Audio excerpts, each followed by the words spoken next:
Olá, tudo bem? Bem-vindo ao canal Viver de Renda. Se inscreva no canal, deixe o seu like e compartilhe com os amigos. Nos acompanhe no Instagram Viver de Renda Canal. Vamos começar o vídeo de hoje trazendo alguns assuntos que eu julgo que são importantes para que a gente reflita sobre esse estudo de caso da UI, né? Começo com a notícia de que o escritório que cuida da administração da recuperação judicial entregou o seu relatório final no dia 27 de junho. Dia 27 de junho entregou o relatório ao juiz. O assunto está no gabinete do juiz, a recuperação judicial acabou.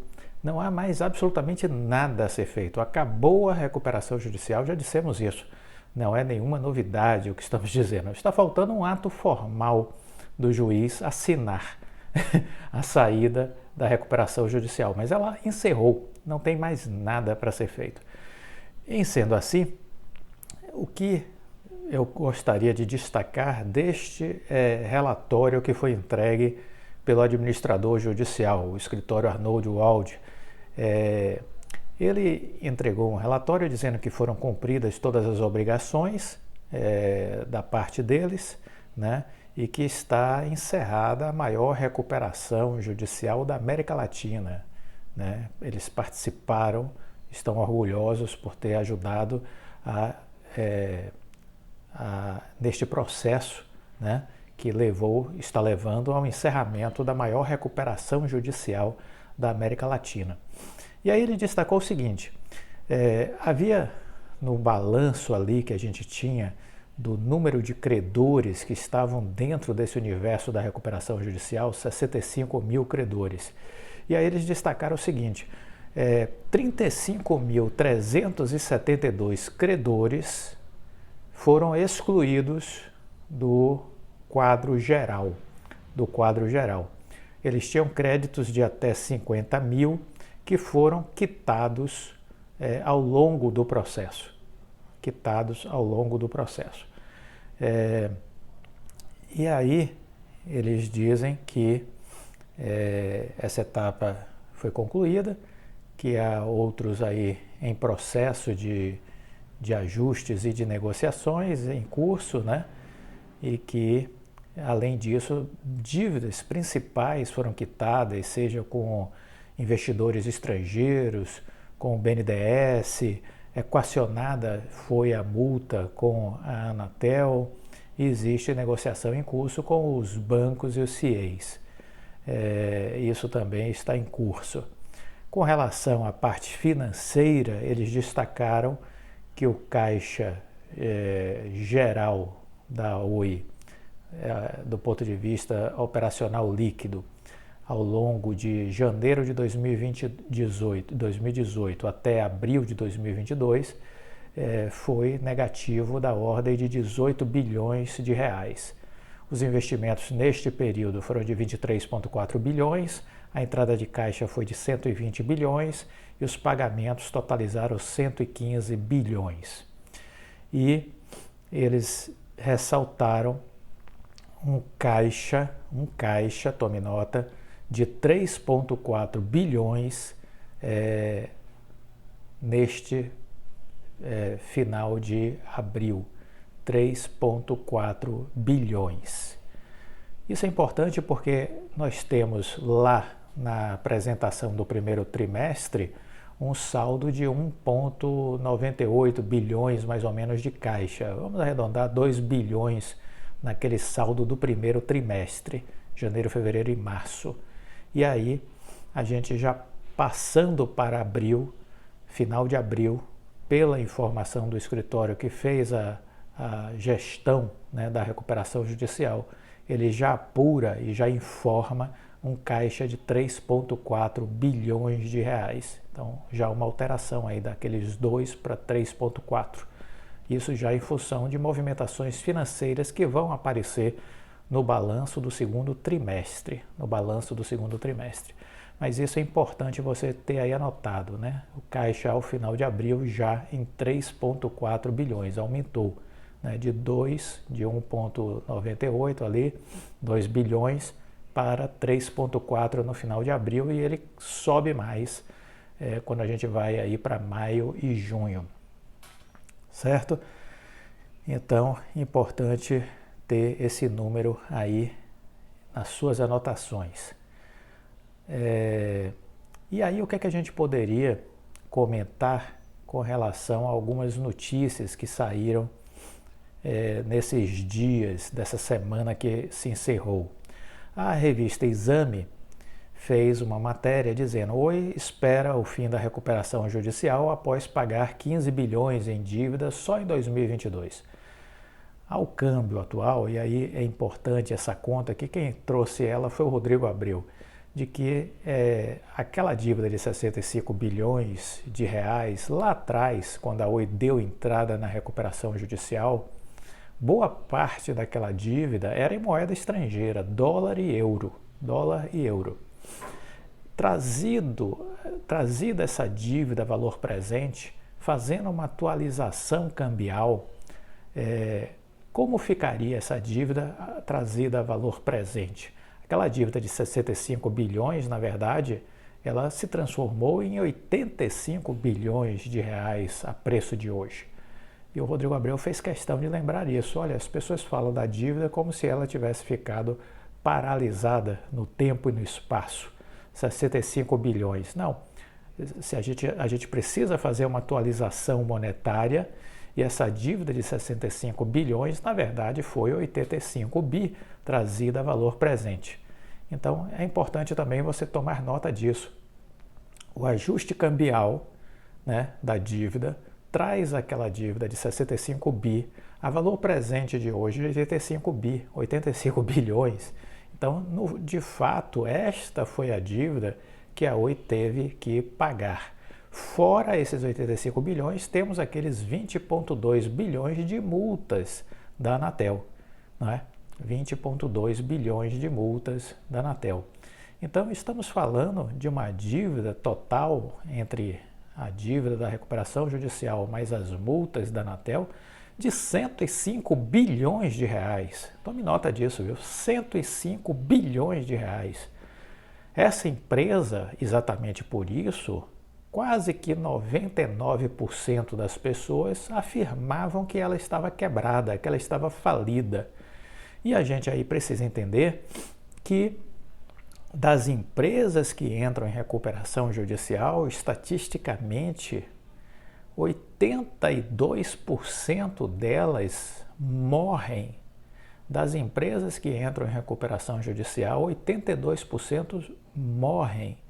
Apenas 18% sobrevivem no processo de recuperação judicial. Então, a Oi já está numa minoria das que sobrevivem, 18%. Só que destas que sobrevivem, pouquíssimas voltam ao jogo com capacidade de competir. Porque a maioria dessas que estão nos 18% sai da recuperação judicial, conseguem sobreviver, mas jamais vão voltar a ser uma empresa que foi no passado do ponto de vista de tamanho, de representatividade. A grande maioria, talvez aí na faixa de 80%, está condenada à irrelevância. Ou seja, sobreviveu, mas vai ser uma empresa de menor expressão no cenário nacional ou internacional. É isso que a gente precisa entender.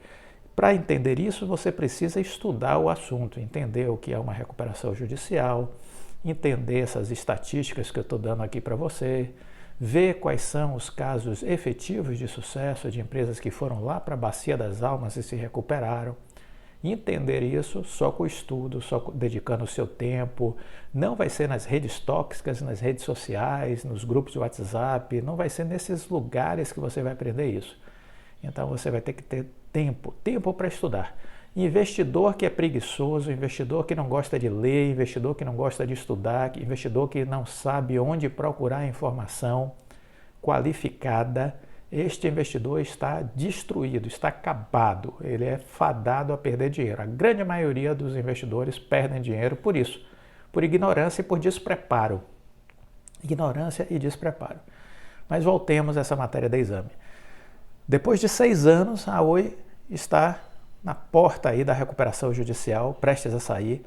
Só neste ano a empresa pagou equivalentes a 15 bilhões em compromissos financeiros. Os desembolsos foram possíveis por conta das concretizações aí das vendas de operação da telefonia da Oi Móvel e de parte aí do capital social de infraestrutura de fibra ótica que deu origem à Vital. Conversando com a Exame, o CEO da empresa, Rodrigo Abreu, disse que quitou as dívidas novas que foram feitas dentro do processo judicial, porque ainda teve isso.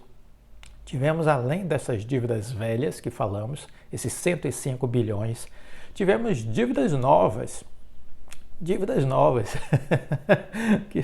Então a dívida subiu mais aí para casa de 110 bilhões. Porque tivemos dívidas novas que foram contraídas para financiar o crescimento da Oi. Fora as dívidas antigas, né? Mas desde que surgiu essa ideia da contratação de dívidas novas, nos posicionamos aqui no canal e explicamos que essa dívida não era ruim, que teve gente à época que perguntou, mas meu Deus, está tão endividado e vai tomar uma dívida nova? Explicamos a lógica disso do ponto de vista empresarial, que existe dívida ruim, dívida boa. Quem lembra disso? Falamos tudo isso aqui, né, ao longo dos vídeos. Então, quem nos acompanha e tem espírito de abertura, tem toda a oportunidade de aprender e evoluir a sua capacidade de raciocínio com relação ao mundo corporativo, o mundo dos investimentos. Quem não nos acompanha não entende o que a gente fala e quem não tem espírito de abertura está fechado em copas nas suas crenças, acredita que suas crenças são verdades e a essas pessoas a gente não pode fazer absolutamente nada, deixa elas para trás, entendeu? A gente vai avançando, a gente segue avançando. O tempo é dinheiro, não tem como perder tempo com quem não quer ser ajudado, né? Então, ele fez questão de dizer que, inclusive, as dívidas novas já foram quitadas dentro do processo e a maior amortização feita nesse período recente agora, nesses últimos meses, foi com o BNDES de 4,5 bilhões que foi pago de dívida. Ganhamos o direito de virar a página e realmente ter uma vida nova, disse Rodrigo Abreu. Eu tenho dito isso para o meu time internamente, porque realmente começa agora o trabalho totalmente focado nessa nova Oi. Lembrando que o negócio deixou de ser uma operação de telecom para ser uma empresa de serviços de tecnologia, de serviços digitais, de forma mais abrangente e que ainda há muito para ser feito no futuro. A Oi terminou dezembro de 2021 com cerca de 35 bilhões de dívida bruta, 15 bilhões pagos neste ano, portanto vão reduzir esse total.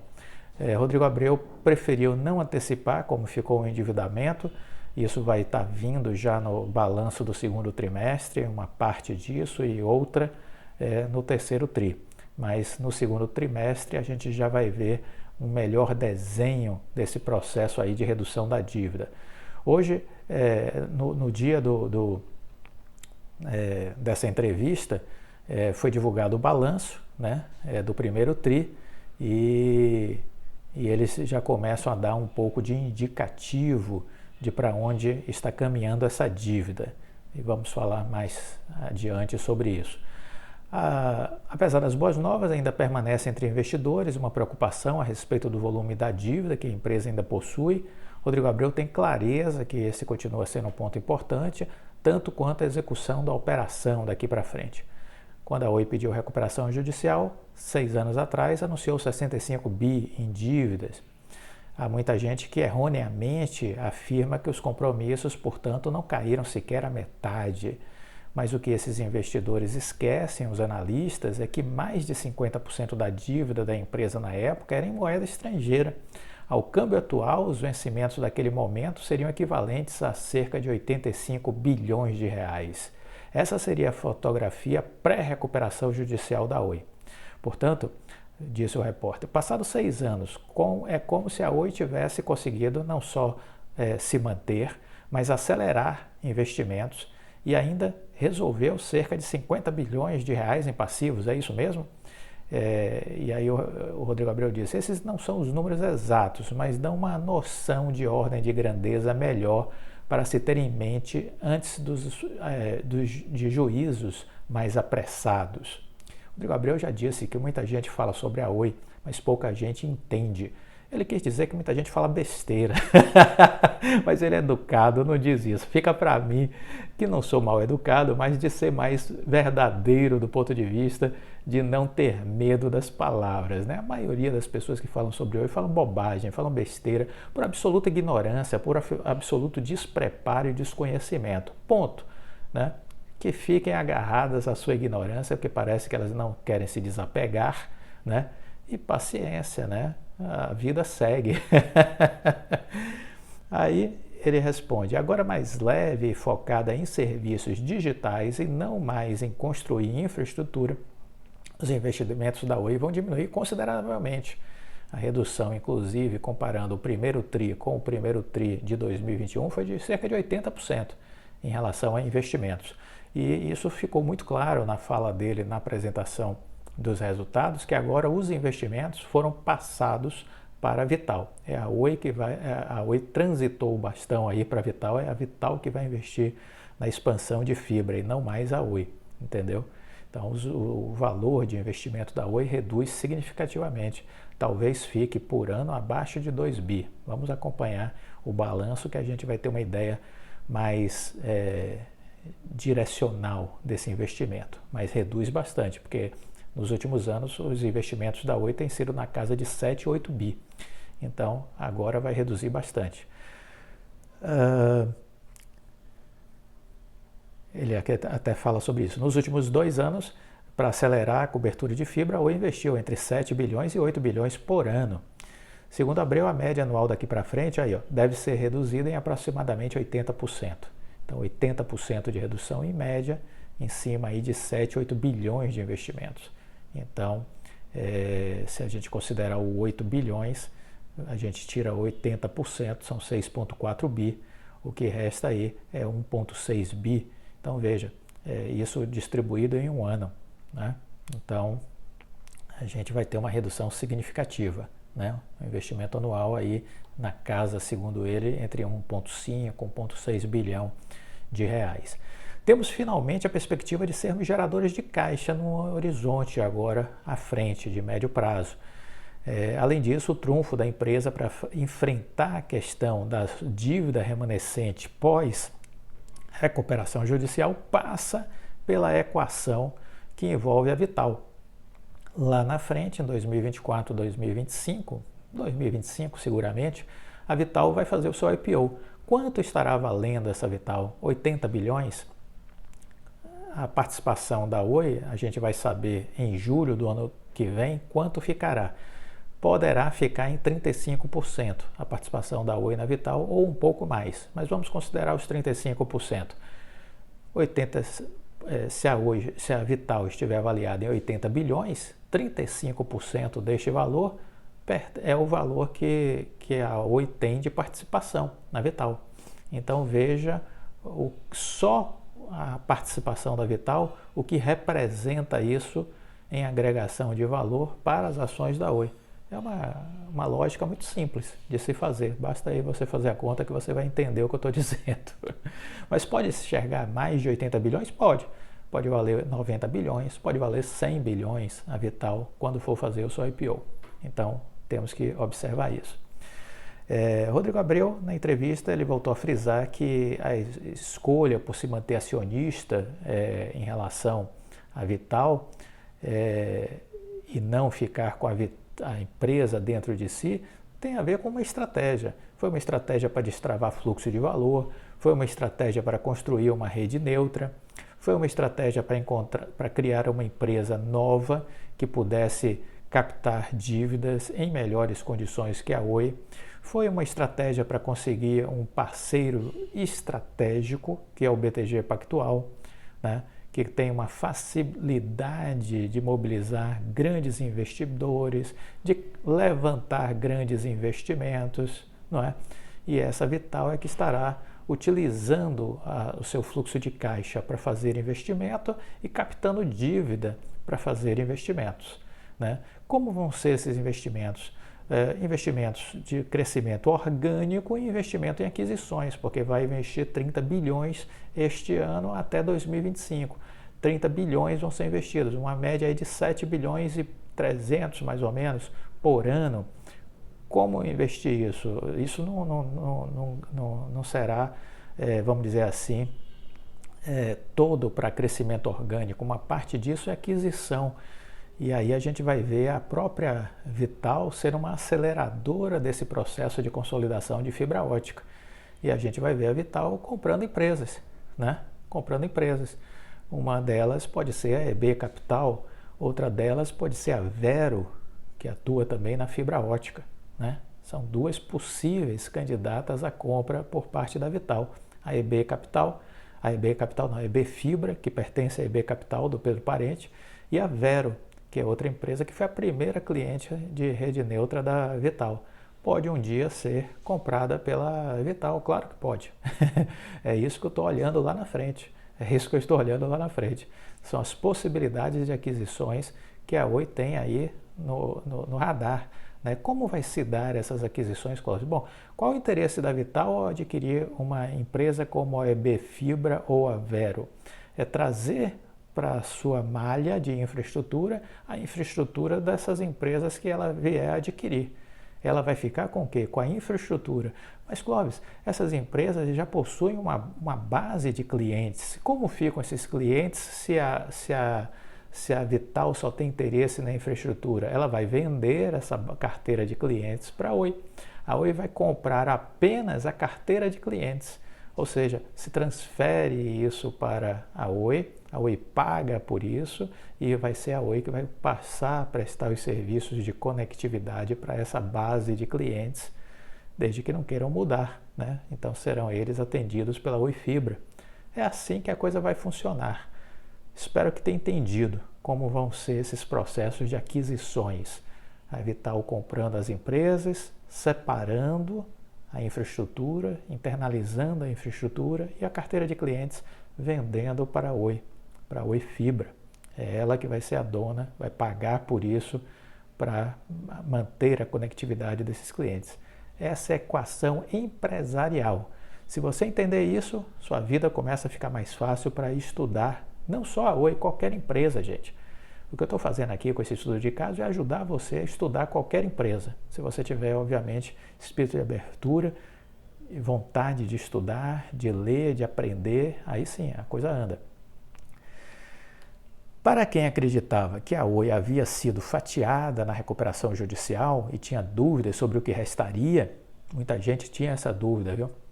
Por falta de estudo, por ignorância, né?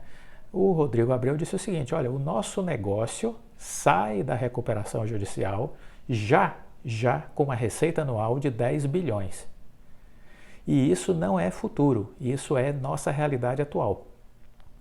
Então, o presidente da empresa já está dizendo que a receita anual da empresa é de 10 bilhões de reais. 10 bilhões de reais, receita anual. E eu vou lhe dizer que esse número do Rodrigo Abreu, a gente pode fazer um ajuste. Vou lhe explicar qual é. Ele não está colocando nesses 10 bilhões de reais de receita anual os resultados da Serede e da Tato, que são duas empresas da Oi. Então ele está falando só de Oi, ele não está falando das empresas que a Oi tem, Serede e Tato.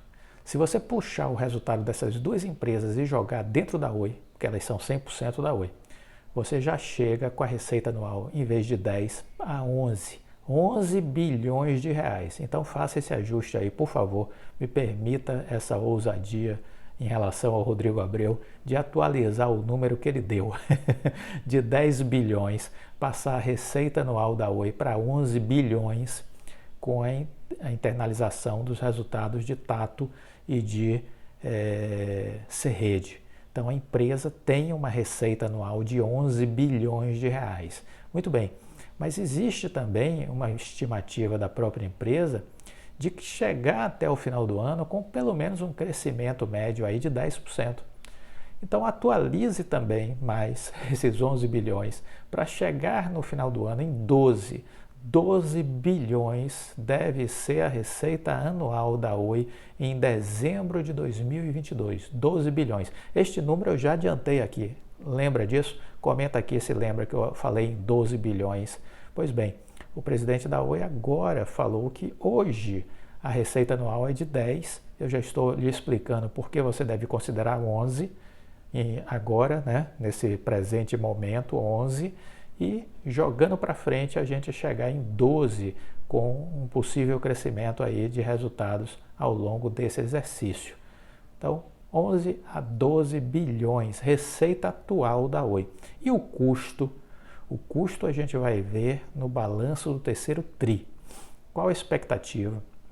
É que esse custo caia significativamente. Esse custo caia significativamente, porque o que a gente vai ver no balanço do primeiro TRI ainda é um custo que está elevado, porque está ali dentro a Oi Imóvel, está ali dentro a operação da Vital e tudo mais.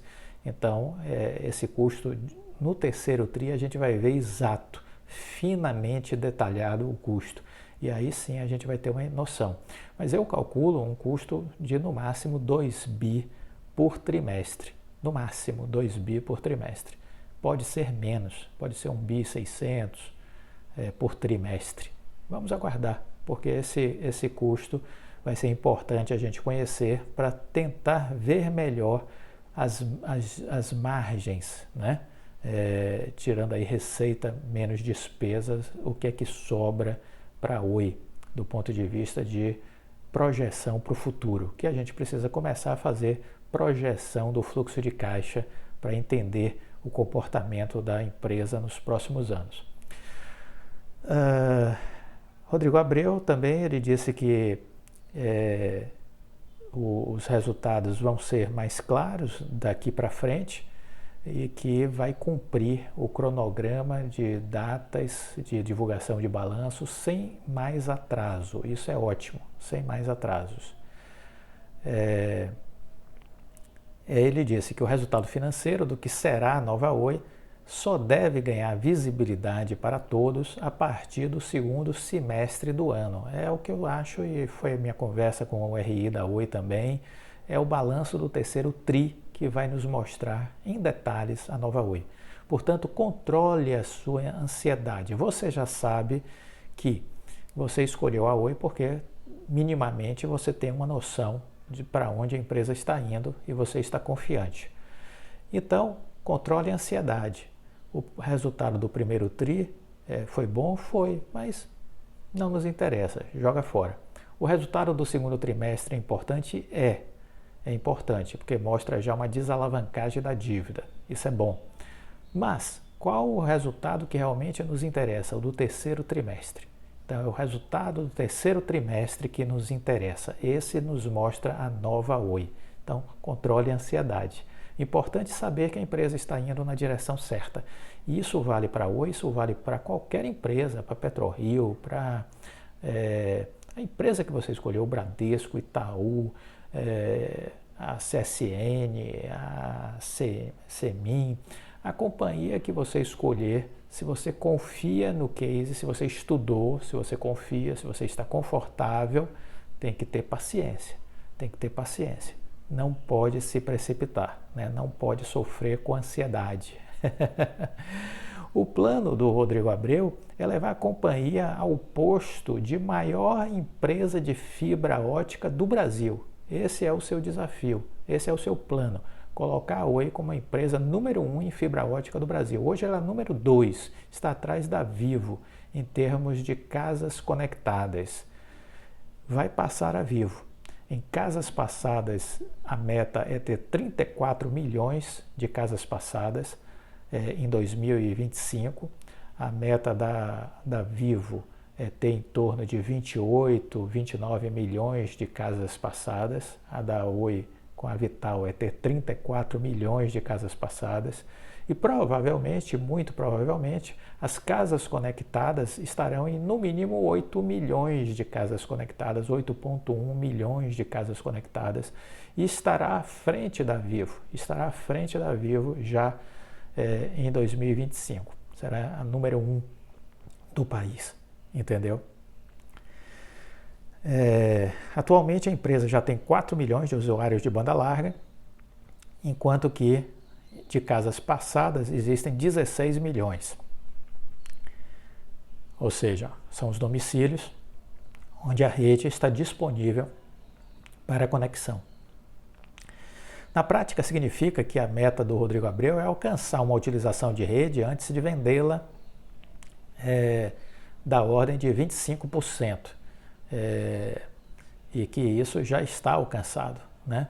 Daqui para frente, a empresa vai dar foco cada vez mais à diferenciação da sua prestação de serviço. Na apresentação de resultados, o Rodrigo Abreu deixou claro que ele está agora querendo qualificar melhor o público para aumentar o ticket médio do seu cliente. Então, investir na expansão da base de clientes usando a inteligência, foi a frase que ele usou. Nós queremos expandir a nossa base de clientes usando a inteligência, para ter um cliente mais, vamos dizer assim, de maior poder aquisitivo, que gaste mais nos serviços oferecidos pela Oi, que contrate mais serviços e assim o ticket médio suba, né? Então o foco dele é melhorar, vamos dizer assim, o perfil do cliente. E nesse sentido, ele disse, a gente está planejando bem essa expansão, buscando as regiões mais economicamente, vamos dizer assim, positivas, pensando nas melhores cidades, pensando nas melhores regiões, nos melhores bairros, nas melhores ruas, buscando este cliente mais qualificado do ponto de vista financeiro, vamos dizer assim. Já nessa nova visão de qualificar melhor sua base de clientes e aumentar o ticket médio, ele ressaltou que agora em junho, né, a empresa lançou o serviço de FTTR, que é o Fiber to the Room, né, que faz a ligação em todos os cômodos de uma casa ou de uma empresa. A experiência está em implantação em Blumenau, começa pela área residencial. Qual o foco desse novo produto? Classe A e B. Classe A e B. A classe alta é a classe média, média alta. Esse é o público da Oi com o FTTR, o Fiber to the Room. Quantas pessoas existem nisso aí? São 32 milhões de pessoas. 32 milhões de pessoas que compõem a classe A e B no Brasil. Isso tudo é potencial cliente deste produto. Potencial cliente desse produto. Essa semana fizemos alguns vídeos falando sobre o Fiber to the Room, que é o Fibra X ou Fibra X, se você quiser utilizar aí o inglês. Então, é uma novidade que agrega aí na faixa de 60 e poucos reais por cliente e que é uma receita nova. É uma receita nova que se agrega à receita de fibra. Então, isso pode representar de soma ao caixa da Oi em torno de 2 bilhões, seguramente. Em torno de 2 bilhões. Se você conseguir desses 32 milhões, 10% de clientes. Se você conseguir desses 32 milhões que compõem a classe A e B, 10% de clientes, você já vai ter aí um acréscimo no seu caixa de 2 bi. 2 bi. Então veja, o CEO da empresa preocupado com inovações, o CEO da empresa preocupado com a estratégia do Oceano Azul. Já ouviu falar aqui sobre isso, né? Comenta aqui se sabe o que é a estratégia do Oceano Azul, se você entende este conceito. Já fizemos vários vídeos aqui no passado mostrando a ideia e por que isso faz todo sentido do ponto de vista empresarial, né? À frente de soluções corporativas, será outra fonte de grande atenção do CEO da empresa. A base desses clientes já traz cerca de 3 bilhões a Oi por ano. Então, o atendimento a esse mercado corporativo, esse atendimento a empresas, já gera para a Oi 3 bilhões de reais por ano. 3 bilhões de reais por ano. Isso já é hoje, desses 10 que o Rodrigo Abreu fez a conta, 10 bilhões de receita, 3 bilhões, 30% já vem do atendimento ao segmento corporativo. 30% já é receita decorrente de atendimento ao segmento corporativo. Estamos falando aí de grandes empresas, médias empresas, privadas e públicas e micro e pequenas empresas, que ainda é menor esse segmento de atendimento da Oi, mas que a Oi está priorizando também dar uma expandida nessa base, sobretudo com o Oi Seu Negócio, que digitaliza os negócios dessas empresas e agora também fez a parceria com o BTG Pactual para que seja ofertada linhas de crédito em condições especiais para estes clientes do Oi Seu Negócio e que eles tenham uma conta digital também. Então essa é uma outra parceria que visa fortalecer esses micro e pequenos empreendedores, ok? O fim da recuperação judicial resulta, portanto, numa empresa diferente, ponto. Mas não é só isso, é uma empresa diferente em um setor diferente, ponto. É uma empresa diferente em um setor diferente. A criação da Vital como uma rede de fibra neutra e o surgimento de uma companhia vocacionada para soluções digitais e de conectividade de fibra ótica com atuação nacional vão chacoalhar o desenho do que era chamado o setor de telecomunicações no Brasil. Quem viver, verá. Gostou do vídeo? Deixa o like, compartilhe com os amigos. Fique com Deus e até a próxima. Tchau.